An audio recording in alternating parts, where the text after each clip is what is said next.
Hey YouTube, time for my heat treating video on my Khopesh origin.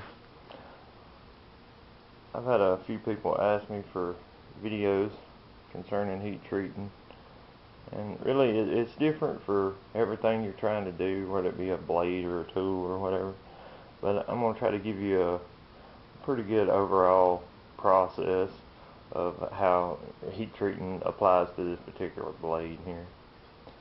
So I've run it through a couple of normalization cycles where I've heated it up to a critical temperature and allowed it to air cool. And what that does is basically shrinks the grain structure of the steel, where it's a much finer grain. And now the next step is to heat it up to critical and quench it in oil, and then we'll torch temper it, and I'll kind of explain that more as we go along. Alright, I've started the forge up, and there's a few things I want to mention. As far as quenchants go, they vary really with different types of steel, but usually chromium bearing alloys like 5160, 52100, 01 tool steel, you really don't want to use water on it because it will crack 8 times out of 10. So oil is really the best quenchant for that, and my personal preference is a little bit of transmission fluid, motor oil, and paraffin wax. And what I do is I warm the oil up to about 140 degrees or so, and this actually lowers the viscosity of the oil and makes for a faster quench. I mean, logic would dictate that it would be, you know, cold is a faster quench, but it's not because the viscosity is lower. Alright, I'm going to heat the blade up and then we'll quench it in the oil. I'm putting a little glob of kale wool on the actual point, and that's going to keep the temperature of the point from climbing way above critical. Anytime your temperature climbs above critical, the grain growth is really exaggerated, and you're going to end up with a weak area in that blade. So I'm going to just do that, and it'll equalize the temperature, and when I quench it, it'll all be the same. There's no hot spots. Alright, my blade's made it up to temperature. I'm only going to be quenching the actual cutting portion of this blade. The rest of it's going to be in a normalized state, which I believe to be about perfect.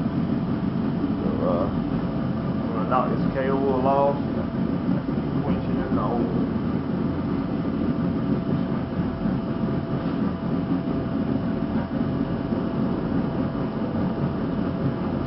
No side-to-side movement, straight down. Stick it in the oil.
Portion of the blade below the top layer of the oil, then you're not as likely to have a flame off the oil. It looks like it stays pretty straight. I was kind of worried about that.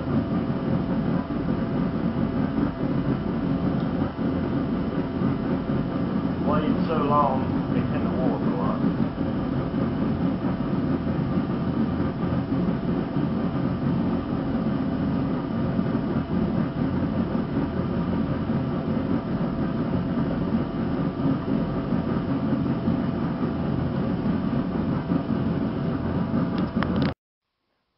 mention one more thing right quick. Seeing areas of gray like this up under your scale is a good thing after hardening, because that indicates that martensite has formed, because martensite's gray. And also the file test, that's how it just skates across it. A properly hardened blade should not be glass hard, regardless of what some people may think. It should actually take a set before it breaks. Most people with glass hard blades end up with a poor grain structure, and that's what makes it hard like that.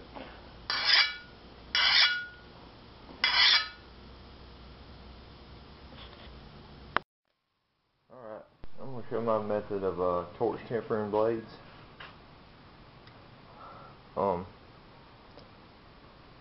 There's a lot of different methods of tempering, but on a blade this large, this is my preferred method. I want to heat the blade slowly with the torch, because I want the color band to be pretty wide on it. The faster you heat it, the tighter that color band is going to be. So I'm just going to generally bring the whole thing up to about 325 degrees, and then start concentrating my heat close to the spine and let my colors run toward the edge. I'm going to keep pretty much a spring temper at the back. I'm going to have a little bit harder at the actual point, and a little bit harder still on the main cutting surface.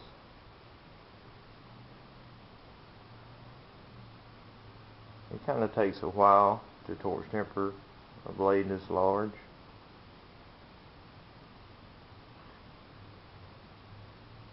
So I won't film the whole process, but I'll cut it back on in just a minute when I get it closer to temp and you can see the colors. Alright, I've just noticed it's kind of hard to see the colors on the camera here, but I think you can detect where the most of the blade has picked up like a light straw color. I'm going to just keep playing my flame back and forth, try to heat that spine. These areas up here, that's purple. I'm going to get this area right here a good blue, which is a spring temper for this kind of steel. And I'm going to run that down and try to keep a blue right on the back of the spine. And I'm going to go for a nice purple right here at the point, this point and this point. And I'm going to have like a dark straw, almost bronze on the edge. And I'm going to do this 3 separate times to make sure I get a nice temper on it.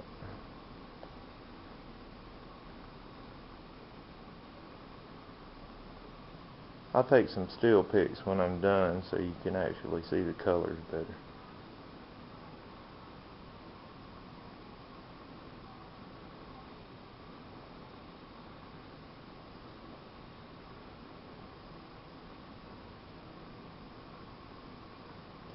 Heat treating is a pretty complicated process, and it's kind of hard to put into one video because it varies for different things. Whether it's a blade or a tool, what type of blade it is, what type of tool it is, what type of steel it is.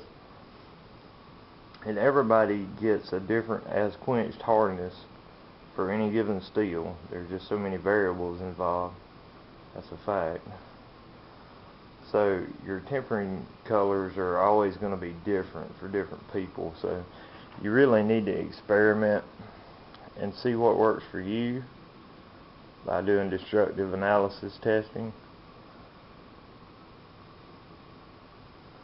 and just kind of go from there.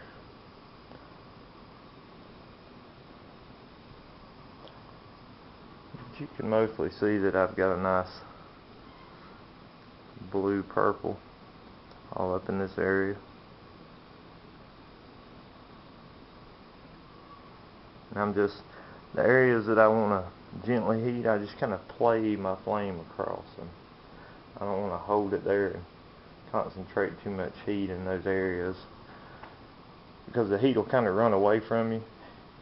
You'll think it's not quite hot enough, and then it'll all of a sudden just change colors on you real quick. Because there's a lot of heat stored in the actual steel.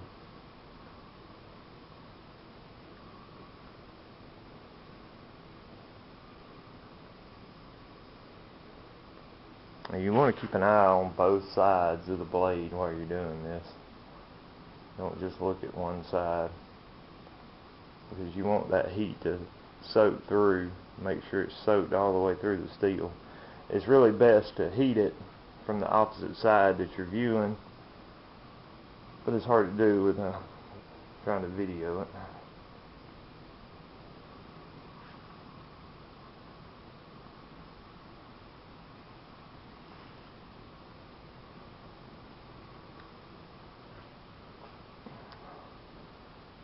Alright.